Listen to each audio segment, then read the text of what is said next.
Good morning, sir. Good morning once again. Now, at this moment, we're going to talk about stylistics, the language tradition. Now, we say it's stylistics. Stylistics again in the study of literary criticism, or it is how the style of text is being formed. Language tradition in our society, we have lots of language. So there is language variation. Now, first, we have to determine first or define first what is dialect. Now, at this time, dialect is a variety of language that is characteristics of particular group. So there is in a certain group there is a so-called language. So in our state, we have different language used. So in a certain group, there is what we call dialect. So they are going to speak with their own dialect. Or for example, in Bohol, they have their own dialect. So in the Negros, they have their own dialect. So there is a variation of language, and that is with the dialect. Now, dialect is associated with a certain social class in society.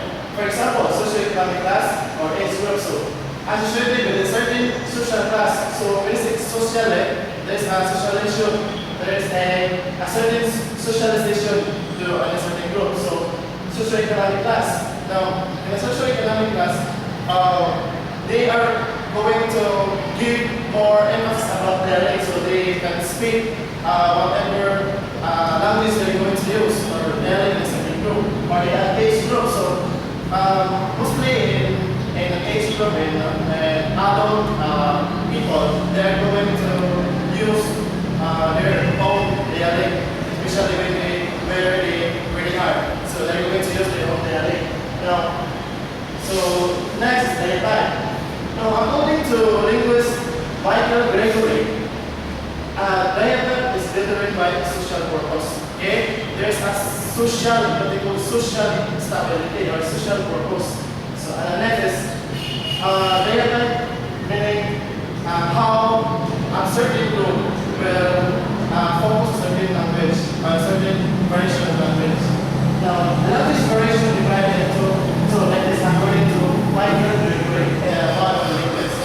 Now, language variation divided into the dialect for variation according to user. So, dialect variation according to user, how they use the dialect and the way of speaking or the way of speech. So, and also, a dialect for variation according to use.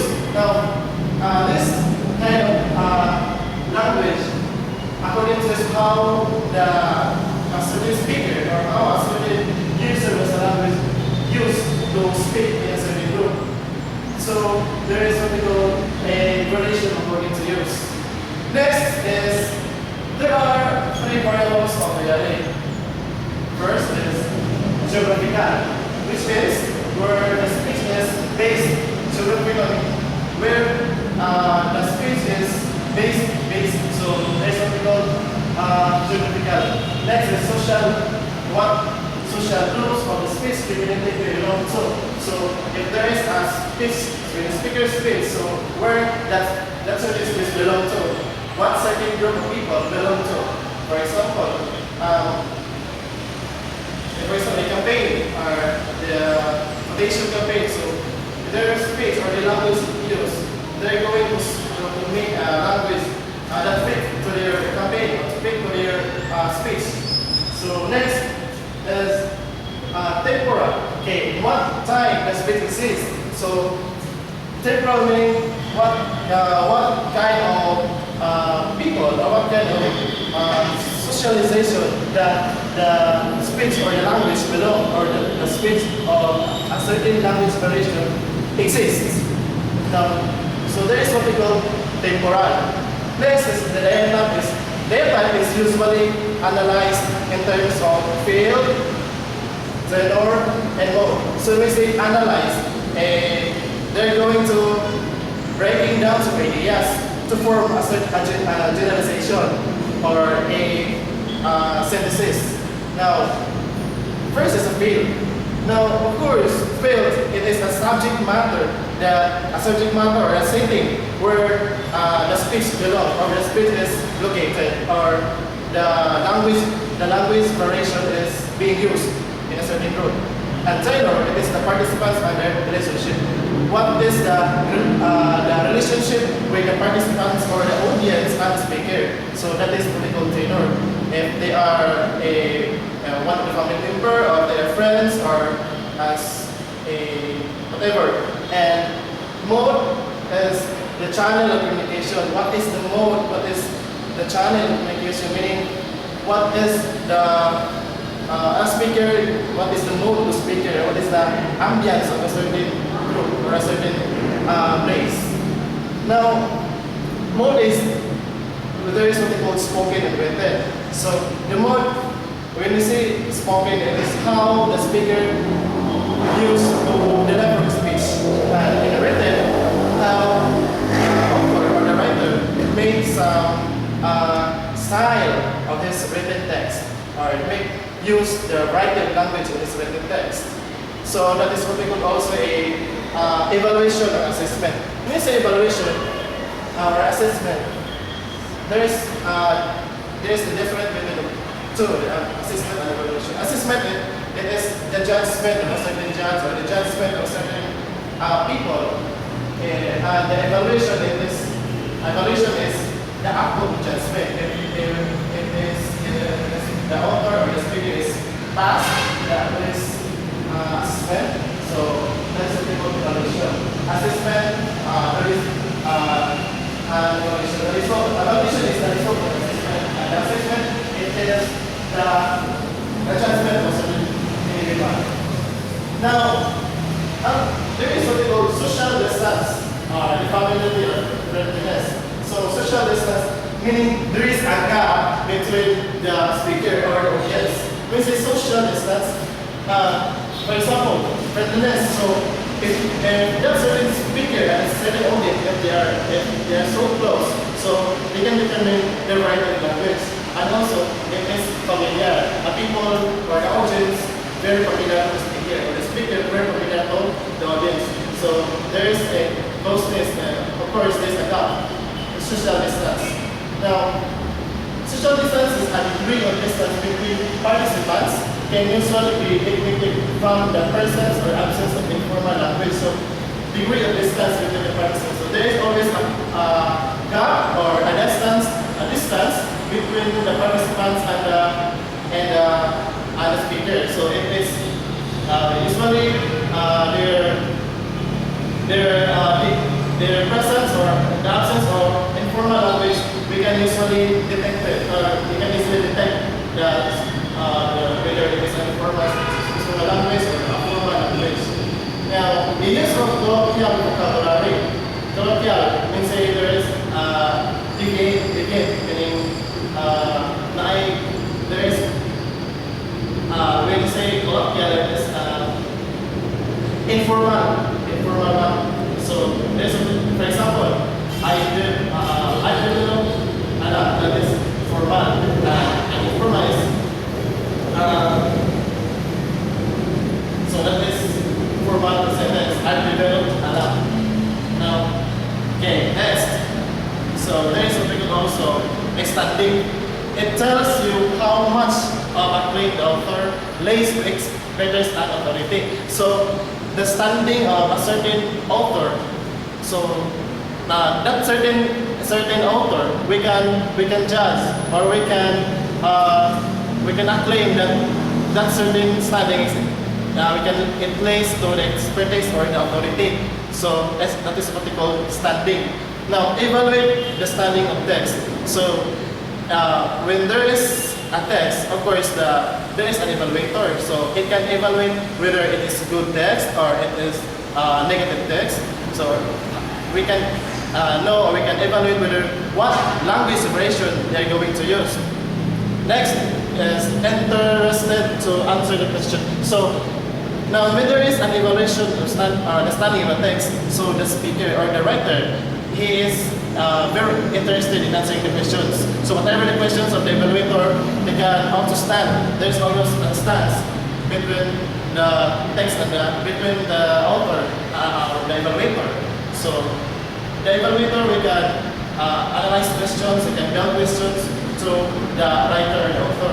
And the author, he is very interested because he is always stands to their text, or there is what we call eagerness in answering the questions. So next is the stance.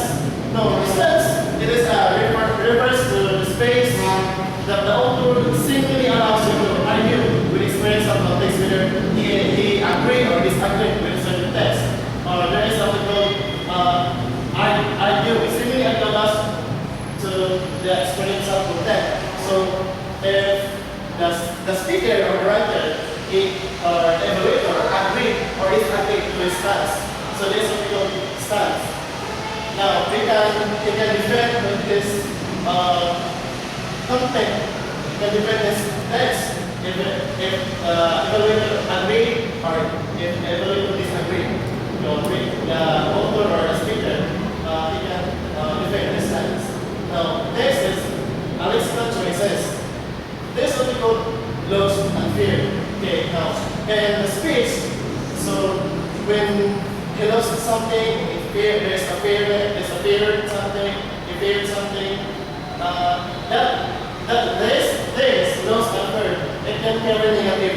It can carry negative for most people. So the certain speaker, there is a fear, there is something lost in the mind. So the perception of the certain audience or the perception of the certain people, it is very negative because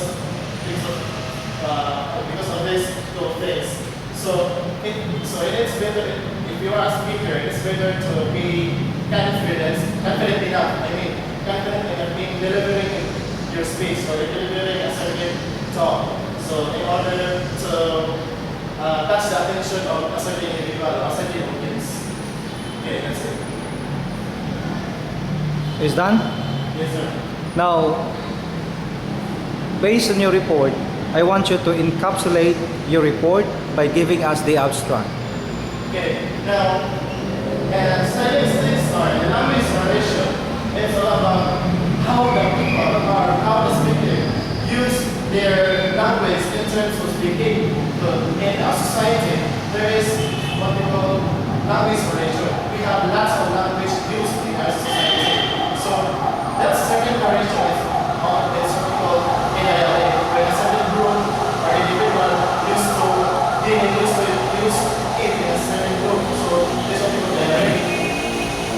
Talking about a dialect, social subordination is also being applied in defining dialect. If a language is supported by an institution, usually a cognate to country's history, a certain language variety is then designated as, let's say, as the standard language, and consequently minimizes the significance of other variety of languages.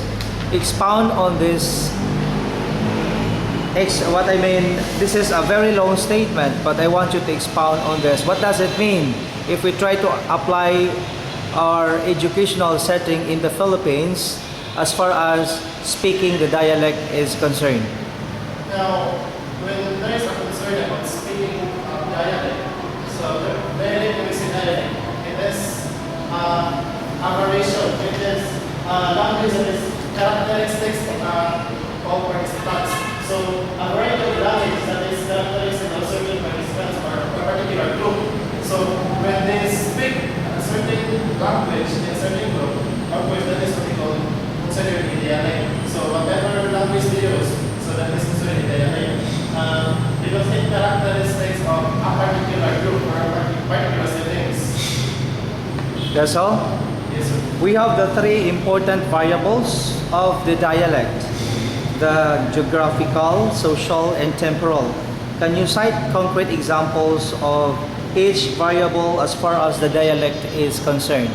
So when the dialect is concerned about geographical, so geographical is wide. It is in our society we have a lot of activities that speech, the language variation is being used. In terms of speech, like familiarity, the audience is familiar with speaker, and a certain ambience or a certain place where the group, the speech community is based. So that is geographical. And social, that is what we call social groups or the speech community belong to. What kind of community that the speech belong to? When the speaker speaks a certain message, or when the speaker talk, they are giving emphasis to the place or to the community where the speech belongs to. And also temporal. So temporal is the time that the speech exists. When there is a delivery of speech, they can manage the time, what particular time the speech is being exists. In addition to that, how do you distinguish diatype from dialect? Expound more. I want you to know from you the difference between the two and give me examples between the diatype and the dialect. So the diatype, it is usually analyzed in terms of field, tenor, and mode. And so municipal, it is the subject of a certain speech. What is the subject of a certain speech? And tenor, it is also what is the relationship between the speaker and the audience, and also the mode. So there is a channel of communication. What is the mode of a certain speaker to deliver his speech to the crowd? According to your report, the diatype contains the following: intra-speaker variation, discourse community, then the last one is field, tenor, and mode. While the dialect contains also the inter-speaker variation, speech community, geographic, social, and temporal. I want you to discuss more about the intra-speaker variation in the diatype part. The other one, inter-speaker variation in the dialect part. Okay. How do you apply between the two in terms of speaking variation as to diatype, and the other one, speaker variation as to dialect? Okay. Under intra-speaker and inter-speaker. Okay. Intra-speaker, when I say intra-speaker, as a certain individual who is talking in a crowd, talking in a society, and that is intra-speaker. They have their speech or they have their talk in the crowd. So, and inter-speaker, their inter-meaning, they have their own way of speaking in a proper way or in a crowd. In the diatype, you have the discourse community, while in the dialect, you have the speech community. What does it mean? So discourse community meaning, for example, in a campaign, in the coming of election, so that is what we call discourse. You have to render your ability and how in what person, what characteristics you have, what attitudes you have, what behavior you have. So in order to have something, in order to catch an attention of the voters, and also what is one term? The speech community for the dialect. The speech community, okay, there is what we call a group of people. When there is a certain individual who want to talk with a certain message, then there is what we call good delivery to the crowd or to the community. Okay, in addition to that, with regard to the specialization, as far as the lexical items are concerned, how well known are the lexical words to a general audience and to a specialized audience? I'm sorry, sir. In specialization, because we're talking about the lexical items, as you mentioned or said a while ago, about the lexical items. Now, with regard to the specialization of the lexical items, how well known are the lexical words to a general audience and to a specialized audience. In other words, you have to expound more on the application of the lexical words to a general audience and to a specialized audience. How do you interact with that? So both the classical and the classical audience and the general audience, they can determine the lexical words of a certain speaker.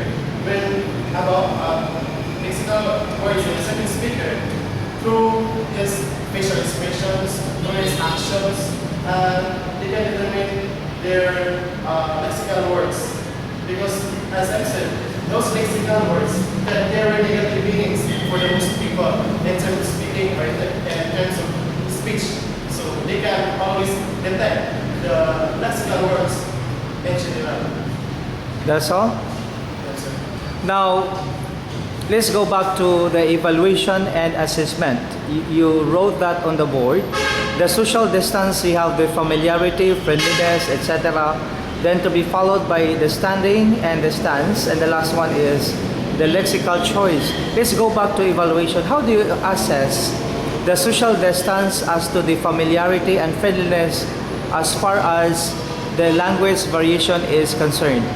Okay, well, assessment, in terms when you say assessment, it is the judgment of certain people. So we can determine in a social distance or during the speech, when there is a familiarity and friendliness, we can easily assess because when there is a familiarity or friendliness, the speaker can easily interact or process better to a certain speech because they are, I think they are very close to each other or it is, they are more confident in dealing with speech and delivering the speech because of friendliness and familiarity. So we can easily assess that by measuring their attitudes during the attitudes and behavior during the delivery of speech, and also we can easily assess them if there is what we call in their facial expression and actions. In general, how do you vary language in terms of stylistics, in your opinion? Okay. In general, I can vary language in terms of statistics also. Language, again, it is, we can use language and statistics and what language we're going to use in terms of writing text, delivering speech, because statistics, again, it is a style how the speaker use the language duration in delivering speech or in writing a text. So we can easily vary the language used in terms of text and speaking. Wilton, let's go back to the lexical items. It is stated also in your report that we have the semantic domains. Kindly explain the two questions about the semantic domains. Number one, which discipline do the lexical words refer to? And number two, are certain words more common in one discipline than in another? You start with number one, which discipline do the lexical words refer to as far as, of course, the semantic domains for the lexical items are concerned? What is your idea about that? Lexical domain is concerned. In terms of semantics, semantics, we can use lexical domain in a way of speaking. Now, the two questions, you can prove the two questions by the corpus research. Otherwise, use your own intuition and specialized dictionaries. Okay. So you have the examples there. By answering these two questions, you have the following: the corpus research, otherwise use your own intuition. Then we have also the specialized dictionaries. How do you answer this? By using the corpus research, your intuition and specialized dictionaries for the discipline about the lexical words that refer to and the certain words that are more common in one discipline than in another. Do you have the notions about that as far as stylistics for language variation is also concerned in your report? Okay, statistics, language variation. We can generalize the lexical items in terms of, when say, a vocabulary or a syntax. When there is a vocabulary that we try to understand, we can refer it to a certain economic encyclopedia in terms of any reference that we can understand what is the vocabulary or and how that certain vocabulary we're going to use in certain sentence or in text. Now, in the mode of communication, we have the channel of communication, spoken and written communication, right? We have the spoken communication and written communication. Yes, sir. Now, let's talk about the mode specifically. How are you able to interact using any of the channels of communication? Are you comfortable using the spoken communication or the written communication? And I want you also to justify if you choose the spoken rather than the written. Okay, I prefer to choose spoken communication because with spoken communication we can easily detect whatever the details, whatever the wrong channel that we're going to use. Which one that comes first? Of course, the written. The written communication. Yes, sir, it comes first. What about the macro skills of language communication? There are macro skills also of the language communication.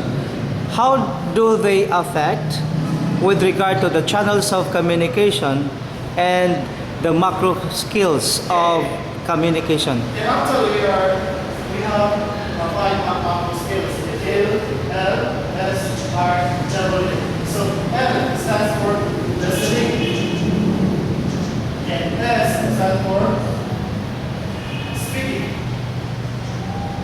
and R stands for reading. Last, W stands for writing. At present, we have the additional macro skill, and that is viewing. Viewing. You include viewing there. L, S, R, W, V. Kindly explain each Okay. of the macro skills. So all these macro skills, we can use it in terms of language. We can deliver this through this. We can Which one there of the macro skills? Because we're talking about the macro skills of communication. Yes, sir. So apply also the channels of communication. Which one can be applied specifically as to the LSRWV as you wrote there a while ago? So we can use first. Of course, there is what we call. The listening can also be applied to spoken or written communication. And spoken. In spoken communication, why? Explain that. So listening is applied as spoken. There is a variation of the language. So you have to start with listening skill. So can be applied to what channel of communication? Spoken communication. Explain that. Why So first we spoken can, communication? listening skills. We can apply this channel or this spoken communication because we cannot speak if we don't listen. If there is a speaker, we're going to listen first because in order to interact with the speaker, in order to criticize the speaker. So listening is very important. And that is the number one macro skill. Yes, there is the first language skill. Next, follow the reading, follow the writing, and lastly, follow the viewing. Which one also there for the channel of communication wherein you can apply also the macro skills of communication. And reading and written communication, we can also apply speaking and reading and writing. What about viewing? Viewing, also we can use it. Viewing. Yes. For example, there is, we're going to write something, then you're going to view to the audience.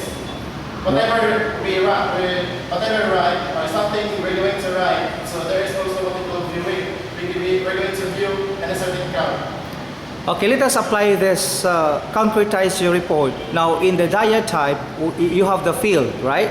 Yes. You have the subject matter or setting. Now, kindly try your best, or I want you to try your best to apply the subject matter using this diatype language variation that you have said.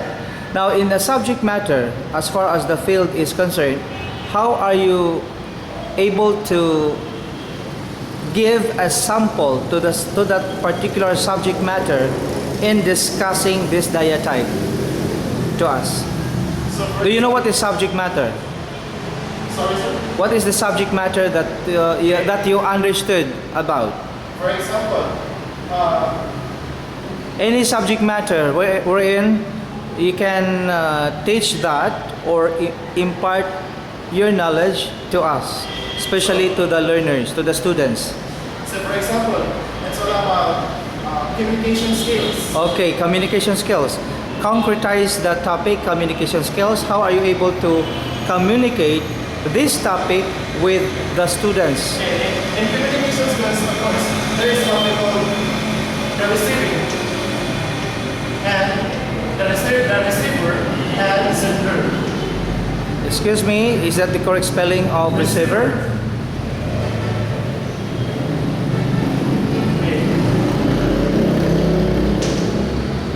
Receiver, CEI. Is it CEI? And the sender. Okay, now, in communication, okay, as I said earlier, that there is always the receiver and the sender. So that is the dialect that here is being applied. And when you say there is again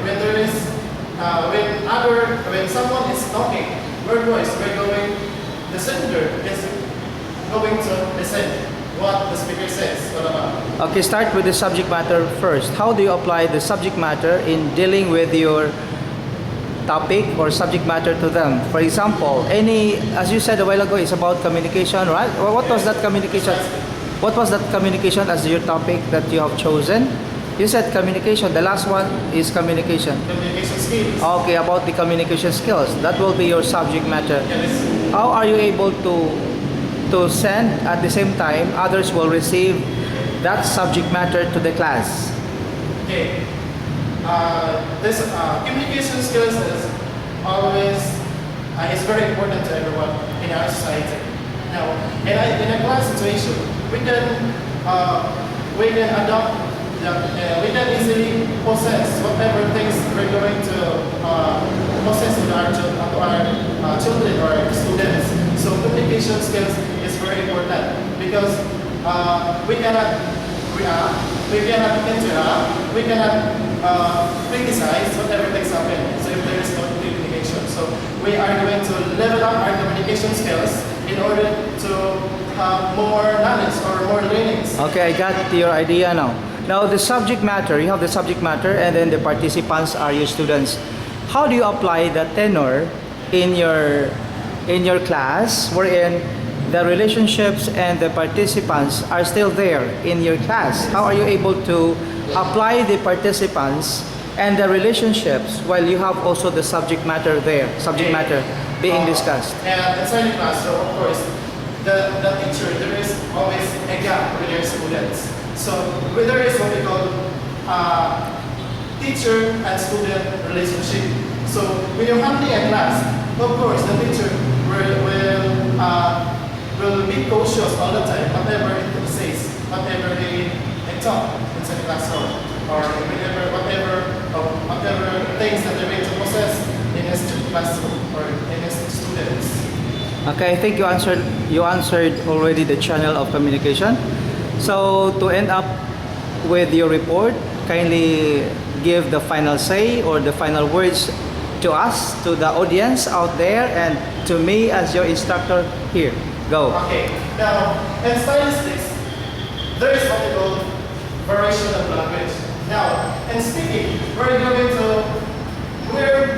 to be cautious all the time. Whatever things we're going to interact, we're going to possess in a certain people.